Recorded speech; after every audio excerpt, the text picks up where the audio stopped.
Welcome to another CK podcast. I am your host, Leo Bias. Very special guest today, NBA trainer Trey Slate. Appreciate you coming on, bro. Spending some time with us. How's your day going so far? It's going good, man. I appreciate you having me. I'm excited to be here. Absolutely. NBA training, man. What does that really entail when people think, okay, he's an NBA trainer? How does that differ from the strengthening coach, from the assistant head coaches? What does that really mean? For someone that doesn't really know. So I just think of my role. It's just more of like specialized to one person. Because when you're a coach for like an organization or even like a strength coach, you got 12, 13, 14 guys that you're working with all at once. And so it makes it really hard to specify for like each player's needs. So like when I think of like NBA training, especially what I do, it's just I'm going to specialize with this one player and go after his needs and what like the holes in his game, build on the strength of his game just very, very specifically and intently. So, yeah. And before we continue this episode is presented by Valley Tire Center. Make sure to download the new mobile app that came out yesterday. If you do, you will have a chance to win some Kings tickets and watch his guy, Buddy Hield, perform at a high level next season. It's a free app, guys. And again, support your local businesses. Trey, real quick, how did you become an NBA trainer? What has your journey been like? Yeah, that's a good question. A lot of it, man, was just right place, right time. It starts with my relationship back with Buddy. We went to OU at the same time, played together there. And while I was on the team, I just worked as hard as I could. And Buddy eventually realized that I was kind of crazy. I used to get up at 4:30 in the morning, go to workouts, and I used to beat him to the gym. And that used to rub him the wrong way. Right. Because, Buddy, he's a hard worker. Yes, he is. But my thing was, I'm never going to let someone outwork me just because I'm a small white guy, I'm 6 foot, not very athletic. So hard work was the only way for me to even have a chance to play or to even give the guys a good look like on the scout team. So I just worked really hard. He found out I was a little bit crazy, and he was tired of me beating him to the gym. So he was like, hey, man, start picking me up. Let's go to the gym together. So, and this is your freshman and sophomore year? Yeah, freshman and sophomore. Really, our relationship took off sophomore year. Freshman year, not so much, but because I was a manager on the team. But sophomore year, that's when our relationship kind of started developing. And then sophomore, junior year especially, we were always going to the gym together. We started training. And then once he kind of got in his later part in college, his junior, senior year, I kind of started training him on his own. Instead of me working out with him, I started working him out. And then, it just took off from there, kept that relationship. And he's trusted me ever since. So on that personal note, you went from manager to player. How was that transition like? Are you from the OKC area? I'm from a small town in Oklahoma. It's called Gore, Oklahoma. Population 900. So whole life, my childhood dream was to play basketball at the University of Oklahoma. Career ends, don't have a single scholarship offered at any school in the country. So I decided to call one of the J's there about 6-7 times a day, tell her to answer me. Finally got me on as a manager, which I took the opportunity like, hey, I get to see the coaches every day, get to see the players every day. I'm just going to work my butt off and try to make the team. That's relentless right there. That's relentless, man. That's really how the brand started, man. Just not giving up, man. Like having that dream and going for it with everything you have. And so that's kind of how it happened, man. Manager was tough, though. Like wiping up dudes' sweat and doing their laundry when you want to be out there playing is a very humbling experience, but I'm grateful for it now. Wow. Sounds like that. Actually, I went to University of Nevada, Reno, and actually our manager also took that same route, and he eventually got on scholarship. And respect. It's just I have so much respect for managers and stuff, man. Like it's a difficult job. It really is. You said humbling, right? And that's something that Buddy Hield is. And this dude is humble. He comes from playing barefoot, all those stories. Yeah. Is that how you guys kind of connected? Yeah, in some sense. Yeah, we're not from the same areas, right? But we both kind of started from, I guess, humble beginnings. That's kind of how we like to say. He started from 8 Mile Rock, Bahamas, which is not the greatest place as far as like income and that sort of thing. And I started from a small town in Gore, Oklahoma, and the thing we have in common is we started those humble beginnings. We just worked our tail off every single day and believe that there's always something greater out there for us and that we're going to chase that. And that's kind of what's, I think, kind of made our relationship so good now. Right, and you've worked with guys like Blake Griffin, Trey Young, Mm-hmm. Buddy Hield, and Avery Bradley. Do you see similar things in their characteristics as a basketball player? Do you see similar things in their mindsets, or are they all so entirely different? I feel like they're all different. Uh, a lot of that probably has to do with like kind of where they grow up and whatnot. Right. I don't know Blake as well as the others, uh, but especially Buddy's case, like to me, he's always been very different. And that's one reason why I've kind of been drawn to him. Also because our relationship's been longer than the others, but Right. I've always been kind of drawn to him just because I can see like there's something different in him. Like especially like going through workouts and stuff when I'm trying to kill him, Mm-hmm. and he kind of loves that, and like you don't see that with people. A lot of people like when they feel that like that pain or that when something's hard, they kind of ease up a little bit. But he's always been the opposite, and I'm always like I love stuff like that because the heart is what makes it good, and so he's a prime example of that. Right. So he's been here 3 years now. What has been the biggest difference from year one to year two to year three? To me, he's always been able to shoot the ball. Yeah. One of the biggest criticisms that I had was his ball handling skills and his ability to create for others, right? Mhm. He really improved that this past year. Was that really a concern and a priority last offseason? Oh, that was huge. Every single workout was some compartment of ball handling, which we do a lot of, and then making plays, whether that's like hitting a pocket pass and then chasing Right. it, or throwing a skip pass or throwbacks. Like every workout had something where he's passing and relocating. I think that was a big improvement in his game is his ability to relook. I mean, he's always moved well without the ball, but this season, like I felt like it showed a lot. Yeah, like that Steph Clay yeah, type. where he's relocating, and we still do quite a bit of that. Like I'm always going to build on those strengths, Right. but that was a big one. Is making plays because that just frees up his game. Once you can make a play, then now you got the defense second guessing what they're going to do the next time.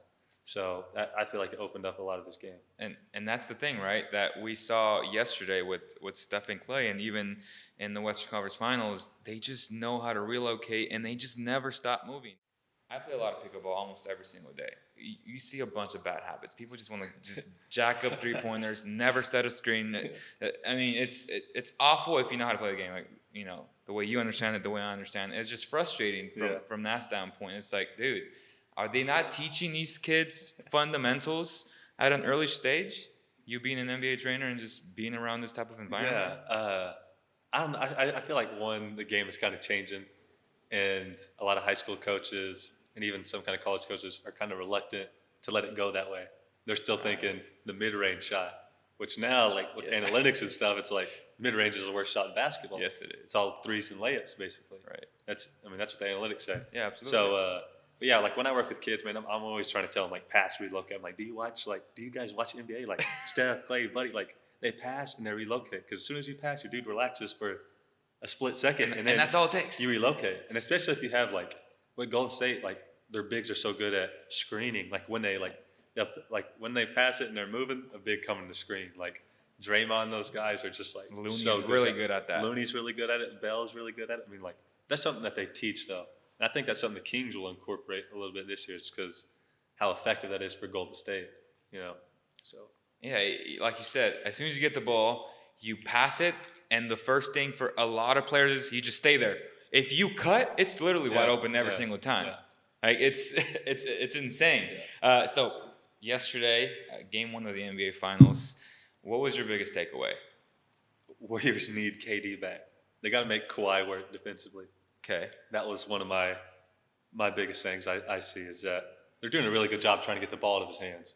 They're trapping and picking rolls and kind of making them throw it to the short roll and making Marc Gasol or the guys make plays. But defensively, I just think in order for Kawhi to work like that and make it really difficult, like he's got to be guarding Kevin Durant for like prolonged periods. I know they're going to switch a lot, but still, like, got to make Kawhi work. I feel like more defensively. And then I don't know if Toronto's role players can do that, sustain that. I love Siakam, great player. He's one of my not scoring top 32 guys. every night, right? Yeah, I don't know if he's going to do that. Like, that's just tough. I mean, if he does, he could be Finals MVP. but Yes, it's he just can. going to be difficult. I feel like for them, like it's going to be Kyle Lowry's going to have to. Yeah, Kyle didn't have a good shooting night last night, No, but but he did. I don't really But he ever does expect everything Kyle right. Lowry to. He's like the coach's dream player, right? He takes charges, he dives on the floor, he plays so hard, he has a great outlet pass. Again, he plays great in the pick and roll. I feel like the Raptors are going to win the series from the start. I said in 7, and yesterday I'm like, my gosh, they may even win this in 6 if KD doesn't return. Is that fair? Do you think like the matchups, the way they play that half-court defense, and the way they blitzed and adjusted to Steph's little flare screen when he comes off that, and then Looney hits that screen, they were attacking that specifically and allowing Draymond and everyone else to beat them. I mean, that's smart. You could tell they're really prepared for it. And they were really running them off the line. Like they were playing them really aggressive, which is good. I mean, I've liked Toronto to match up with the Warriors the best out of the East. I just think they can switch more versatile, especially when you run like Ibaka. You thought they were more at the versatile five. than the Bucks? Yeah, I think so. I mean, Lopez, he's okay on the perimeter. He can make it difficult, but I just don't think he can move his feet as well on the perimeter like Ibaka. Right. Even, I mean, you can almost run Siakam at the 5 if you wanted. Yeah, you can. So I just think they're a really versatile team. But like if KD doesn't come back, like do you see? I could see the Raptors winning. I don't. Six would be difficult. What did they have to get? 2 in Golden State or 1 in Golden State? 1 in Golden State. Oh well, maybe not, man. Because Toronto could be a tough place to play. It's place tough. is rocking. And the big difference I think is that the Warriors have never started on the road in their No, NBA yeah, finals. yeah. This is the first time. That surprised me when it turned. I didn't even think about that. And then when it turned, I'm like, whoa, like we're in Toronto. It's different. It's different. So Klay Thompson, also from the Bahamas, as Buddy Hield. Have you had a chance to maybe talk to him and just? No. I didn't. No. When you see his game, what do you see? Because again, he didn't make All NBA, which to me was ridiculous. To me, he's a top 15 player, arguably a top 12 player. Why is it that a guy like him, playing on such a great team, and I get that perspective, but why is he overlooked so much if he just does his job so well? I don't know. I mean, that's a great question because it kind of baffles me just because, like, there's so much, I guess, star power on that team already. It can kind of be like, oh, well, his job's easy. When his job's really not, like, he's always guarding the best offensive player. Right. Like, he makes that Steph's job. life so much easier. Yeah, and then offensively, like, he makes some tough shots. Yeah. And, like, to shoot it that well from the perimeter and guard the players he does, like, I don't feel like people understand how difficult that is on your conditioning on your legs. Like, to play defense on some of the best players like Damian Lillard and Harden, like he did an exceptional job on Harden, and then go on the other end and be able to perform is just like, is difficult. So you said legs. Is that something that you're working on right now with Buddy? Yeah, that's one of the players that I guess, I don't know if you want to say model, but I kind of look to and be like, hey, like we could do things like that. That's like, a good thing. Like if you can defend as well or similar to that, like you're going to be playing 35 plus minutes a night, and like that only increases everything else. The more you're on the floor, the more opportunities you're going to get. So what type of specific things do you work on when you say I'm working out his legs? Is it more weights? Is it a lot of running, cardio? What is it drills? It's kind of a combination. I don't really do the strength stuff. I mean, I do it with him. I'm not the one in charge of doing it. Right. So it's with that, and then then when we go on court, I do things that kind of tap into his conditioning things. Like I'll try to kill him with like a ball handling drill, then go straight into something. Just kind of work on his conditioning and his legs, so stuff like that. Okay. You're here in Sacramento. Mm-hmm. You're pretty much hosting his first ever Sacramento camp, right, for kids. What's that experience been like, and what do you anticipate? We've done quite a few camps together. We've done some in Oklahoma and Wichita before. I know he's really, really excited about doing one in Sac because he loves his community, and the community's really accepted him. So he's really excited about it. I think we're going to have a really good turnout. I would like to see 100 plus, 150 kids. We don't really know how much yet. We're still working on trying to get sponsors and do things for some like underprivileged kids and other things like that. Is this a free camp or is it? No, yeah, it costs. That's why we're kind of working with sponsors and trying to get kids that maybe can't afford it to be able to come. So for the people who just say, "Oh, these guys are charging," and they've said in the past, like Steph Curry was charging 1,000 in the Hawaii camp. Where is that money allocated to? For the people that don't know. Yeah, this money is going to the Bahamas. So the money that we collect here, Buddy's going to take to his camp in the Bahamas, where he gives away backpacks, shoes, feeds them, and hands out food to kind of the impoverished places in the Bahamas. So all the money, like, he doesn't keep it. He doesn't need it. Yeah. He just uses it to help give back to his community and do some really cool things there. That's awesome. Yeah. And everybody that's helping out is voluntary work? Yeah. All the coaches that are helping out here are all voluntary work.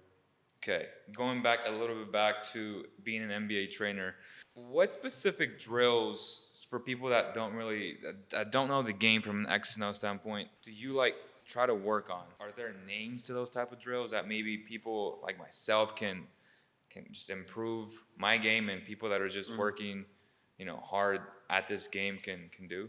I don't know. A lot of them I just kind of make up so I can remember them. Right. So I don't really know if they're names, but It's just like a feel. Yeah. If you think this works, yeah, then you just show it. It's just I'll think of something in my head, or I'll see something on film, and we're like, hey, we're doing this, and I'll call it something just so I can remember it, if that makes sense. I mean, Okay. but there's you can always, one really simple one that I like to do for warm-ups is just like a simple dribble down 3-foot line between the legs, pull up, like stuff like that, and then you can go off that, go between the legs, take a dribble, go behind the back, go into like a finish or a reverse finish. Like, I'll do simple stuff like that for like warm-up, get them going. But for some people, that could be like almost an entire workout. right. So. You mentioned film. Is that something that you and Buddy look at together? And if so, how do you approach film? Like, Kobe obviously has his famous detail on the ESPN Plus. Love the way he breaks down things, and he just gives you little nuggets here and there. Yeah. Is there a certain way to look at film, or are there just multiple ways? To me, there's multiple ways, just because like a lot of film is just like perspective. Right. And so we don't necessarily watch film together, but I'll watch a film and I'll break it down and I'll send him stuff. And a lot of it, I mean, some of it is him. And with those that I clip of him and send to him, it's like, okay, this is what you did. Here's another option that you could have did. Or here's another option that you could, like, just giving him options to where he's kind of almost seeing the game a different way where, okay, this is the decision I made, but could I have done this and could this have been better? Or could I have made this pass? Is he receptive to he's receptive to a lot of it.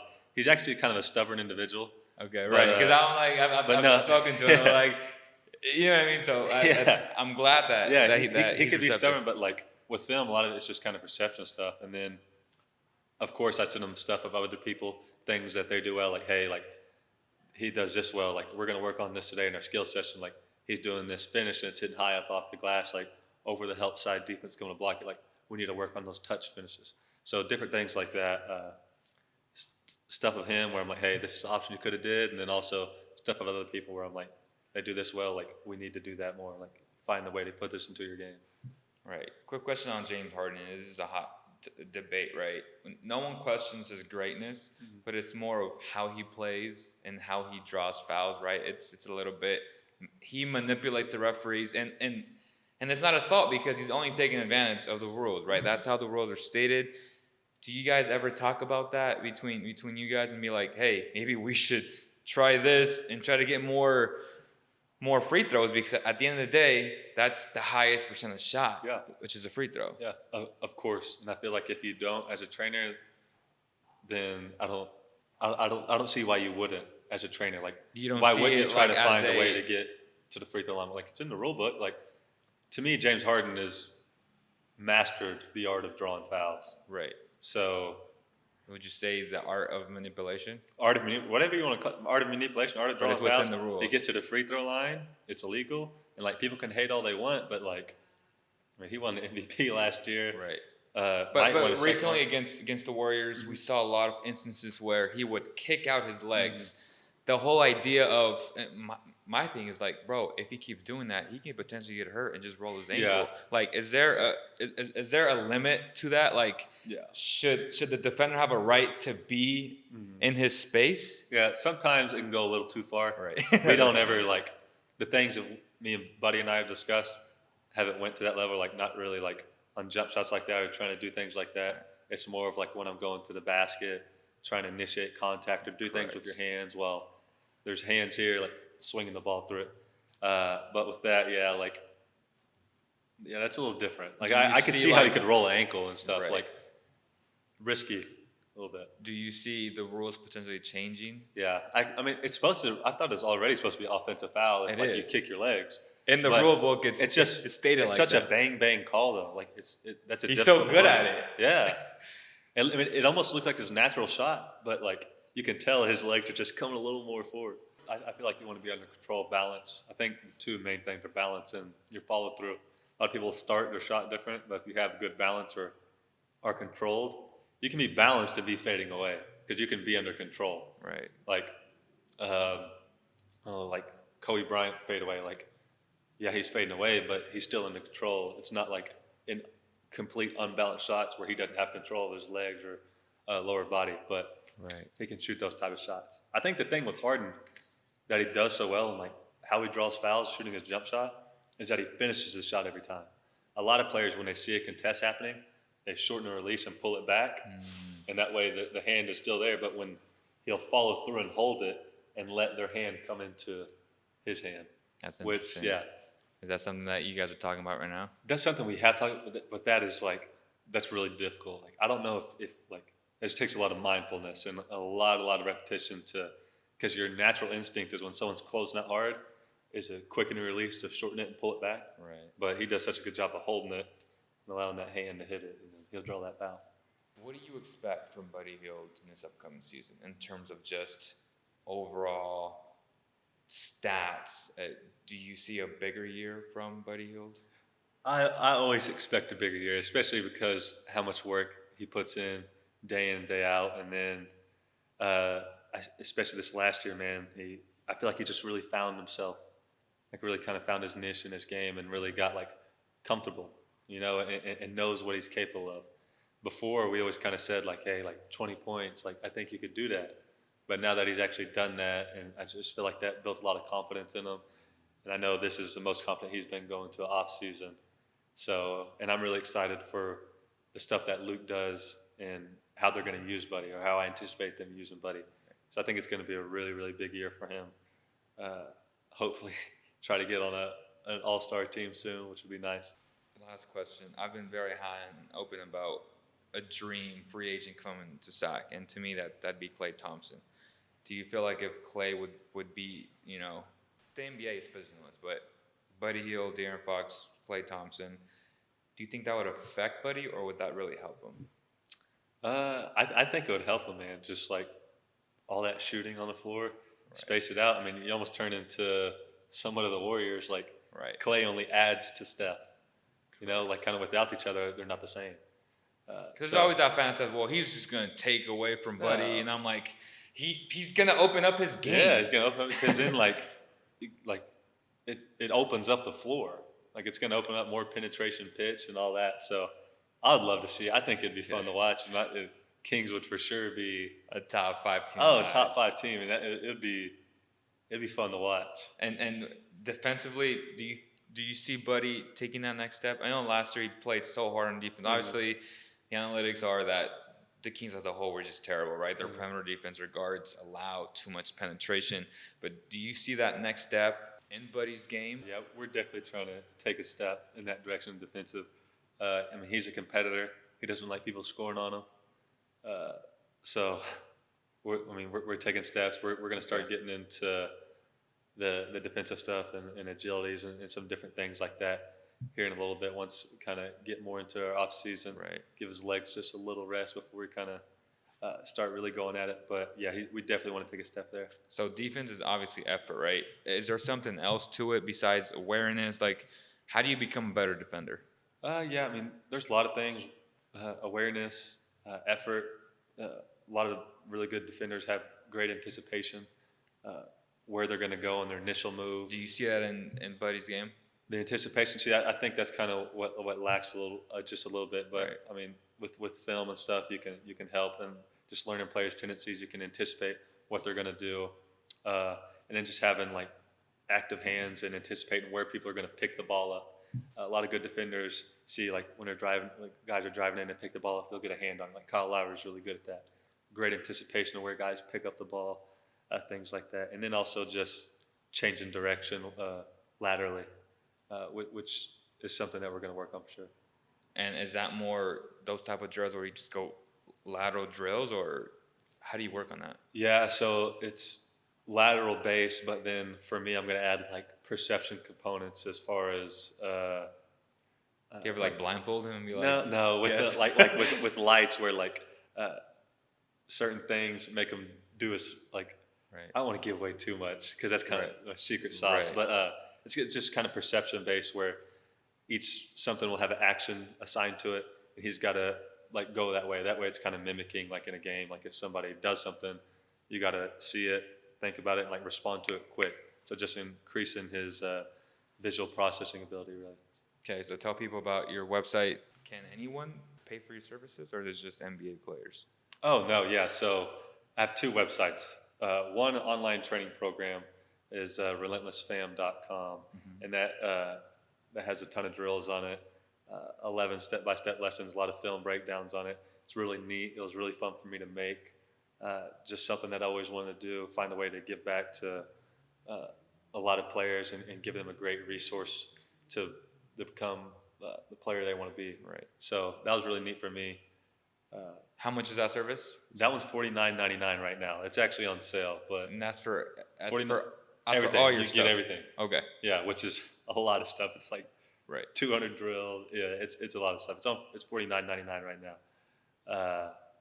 And then the other one is just kind of I do training in Oklahoma City with high schoolers and that sort of thing, and maybe looking to do that in Sac if I come out here. I don't know yet. So Perfect. Anything specific that you're working on? Any future projects that you want to just talk about? yeah, I wrote a book, so I'm working on getting that out. Wow. Yeah. That's awesome. Yeah, so I'm actually in the middle of the second one. I don't know which one I'm going to try to push out first, so that's something to be on the lookout for. Probably not in the near future, but maybe in the sometime future. I don't really know yet. Well, I appreciate you coming on, man. Pleasure. We got to catch up soon. Hopefully you can teach me some skills. Yeah, for sure. I'm going to go hoop right now, as a matter of fact. Yeah, man, thank you so much for your time, and we'll be seeing you and Buddy in the very near future. Yeah, for sure, man. Appreciate having Appreciate you. you. Yeah.